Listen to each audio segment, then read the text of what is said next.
Yo guys, what is going on? Welcome to the video. In this video, I'm going to discuss 3 things that I really recommend you do if you're starting out with dropshipping or e-commerce or any kind of form of e-commerce. 3 things that I strongly recommend that you do that I wish I did when I first started. For those of you that don't know me, I've been doing e-commerce since back in 2018, way before the trend actually started. And to date, I've generated hundreds of thousands of dollars online through e-commerce. And I'm currently running one main D2C e-commerce brand with my partner Anthony, who's also on this channel. So we know a thing or two about what we're talking about, and we've kind of seen the trends and what has gone on in these past couple of years of dropshipping. And so we're going to share all that insight with you right now. So make sure you stick through to the end of the video to watch all 3 tips, because the third one is probably the most important one.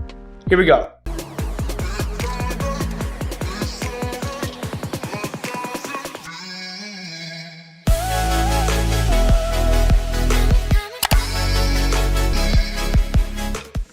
To get straight to the point, this is how I first started off with dropshipping. Just like many people, back in 2018, people realized that you could take bracelets that cost 88 cents on AliExpress, put it on your Shopify store for $10, run Facebook ads, pay $4 for a customer, and keep your tiny profit.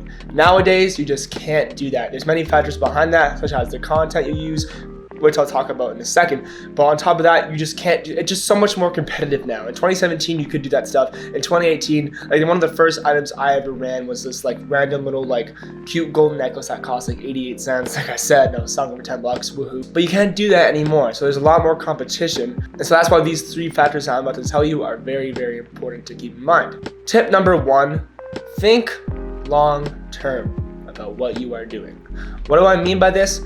All I simply mean is a lot of people, including myself when I first started, would take these products, put them on my store.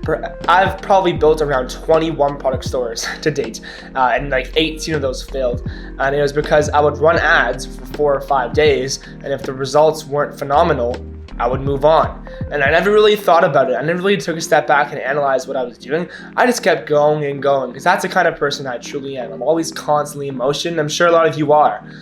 We're constantly in motion. We constantly want to get closer to our goals. But stepping back and analyzing was something I really ever did until recently, and it's really started to pay off now. So back to tip number 1. I would highly recommend thinking long-term with this and recommend starting an e-commerce brand instead of just a random general store that you sell products on. Now, don't get me wrong, both of the methods do work. You can start a general store and do crazy well and do big numbers, but is it as long-term and as consistent as running an e-commerce brand? I'm not sure. I beg to differ. I truly believe that if you start a D2C e-commerce brand and bite the bullet and have the first 3 to 6 months go super slow and then the rest start doing better and better, you're really gonna have a much better time with e-commerce, make more money, and just feel overall more fulfilled. I feel like when you run these general stores and niche stores, you get all scared. You don't want to share your product. You don't want to talk about what you're selling. Like, it's very weird as compared to a D2C brand where you can actually have something like in your portfolio to show off, and it's just much more long-term. So that's point number 1. Don't move on so fast. Give it a month or 2. Just try things. Try different angles. We'll talk more about this in a second, but try more angles. Get custom content. There's so much things you can do to actually improve this. And the more things you do, the more leverage you have, because every other lazy dropshipper just like you is doing the minimal effort to test, most likely. And so if you put in that more effort to test and scale and do the extra mile of work on the advertising end and all that kind of stuff, you're gonna do better. Tip number 1 summed up. Write it down. Think long term. Don't be short term. Don't worry about today's revenue. Worry about this year's revenue. Tip number 2 comes back to something I was saying a little bit earlier. And I can say it in 3 words. I'm going to say it in a lot more words as I elaborate, but the 3 words that you got to remember are: content is key. Listen, I'm no Gary Vee. I'm no Gary Vaynerchuk. I don't produce 500 pieces of content a day. But if there's one thing I do know, is that content carries every single business. The way you take your brand mission and communicate that through Facebook ads, Google ads, Snapchat ads, Pinterest, TikTok. Don't forget TikTok, guys. We have a free TikTok course on our channel. I'm going to link it below. But the brands that are successful at doing that and communicating that brand message are the ones that are going to win. And just think about that logically. If, say, you're a dropshipper and you found this really cool multifunctional mop that you want to sell in your store. Most dropshippers our age, that aren't very experienced, are going to do the minimal effort and rather, number 1, pay a company like Bandsoft Ads to make them a video, run that video, and then base everything they've done so far on those results. or just take AliExpress photos and do all that kind of stuff. Both options are totally fine, but don't just cut it there.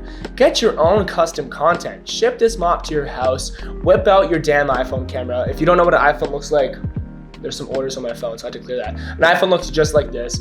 If you're still running ads that have those annoying overlays and says 50% off now, free shipping, all that stuff, it's gonna be very hard. You know, people are smart. People can see through the BS now. It's been around, you know, and if you're starting dropshipping this year, you're not late, but you're kind of late. So if you really want to have that leverage, use custom content and keep the ads you run native. In case you guys didn't notice, I'm wearing a CEO hoodie because I'm a CEO. That's been my trademark since I started. I changed my Instagram to Corey and CEO because I'm the CEO. I'm also a great COO and kind of a CFO, but mainly CEO and COO. Been around here for 5 minutes now, 6 minutes now. I gotta wrap this video up before you click away. So tip number 3. This one's a little bit smaller, but it's very, very important, especially if you follow tip number 1 and go that long-term route. Collect emails as early as possible. What I'm saying is I don't want you to pay random websites to send you thousands of emails like in a CSV file. Don't do that, but collect emails as early on as possible and you can with your website. Now there's many ways to go about this.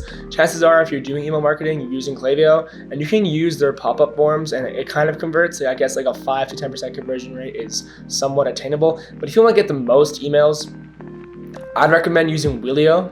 Now, why is this valuable? Why on earth would I want emails? Isn't email marketing dead? Isn't it so old and old-fashioned? Isn't it all about Facebook ads? Well, no. If you're starting a long-term e-commerce brand, chances are that you're going to want to sell it eventually. Like, just for context, my partner and I are currently in a niche that we aren't both 100% passionate about. Of course, we're still passionate about it because that's how we've succeeded. It's just not entirely our cup of tea. And so we don't have the power to become the absolute best in the industry for that niche, but we do have the power to scale it up and then sell it to someone who has the ability to then become the best in the sector. And so in order to make that valuation as pretty as possible, we want to increase that monthly recurring revenue, aka the MRR. And there's many ways to do that. If you sell on subscription, kudos to you. But if you don't, having that email list and just sending them offers every single month and having them come back and shop with you every single month is so valuable. You can't put a price on that. You know what I mean? Like, of course, dropshipping is fun and you can get that first time customer to come to your site, but the minute you start getting that monthly recurring revenue and people are coming to your site from email marketing, and say email marketing generates you anywhere between 15 to even 40%, you're gonna be in really good hands. So please, as early as you can, collect emails, set up your email flows. It's very powerful. Of course, SMS is powerful too. That's slowly becoming the new big thing, but right now, as we speak in January 2021, email marketing is still around. It's still a really big thing. Don't consider it dead. Just because your mom doesn't buy from email marketing doesn't mean that it's dead. Like, it really works. I'm not sure how to prove it to you. Our store does around like 15% of revenue from email every single month. Well, there you have it. Those are 3 tips that I've learned since I started e-commerce, and I wish I did at the beginning. So if you're starting out, number 1, please make sure you consider this a long-term thing. It's not quick money. Just like day trading too. People think it's quick money. It's really not. I've day traded for like almost a year now with Forex, and I haven't lost a lot of money. Like, I'm only down like 10% on my account. And I realized that in order to actually become successful in day trading, you probably need to do it full time unless you have some kind of connections. You gotta do that full time. So it's the same thing for e-commerce. You gotta do this full time, long term. It's not gonna happen in 2 weeks or 2 months most likely. It's gonna take a little bit longer than that. So focus, bite the bullet, have cash when you start. At least 3 to 5K is what I recommend. Number 2, probably most important thing, get that custom content, have that leverage over competitors, have that leverage to be able to make your videos exactly how you want them, and then post those videos not only for your ads, but on your actual Facebook page, your Instagram page, Pinterest, Snapchat, TikTok especially. Again, guys, TikTok is killer. Number 3, guys, collect those emails. I know it's hard, it's kind of annoying, I guess, but you won't regret it if you have flows running in the back end and you have campaigns going out 3 to 5 times a week.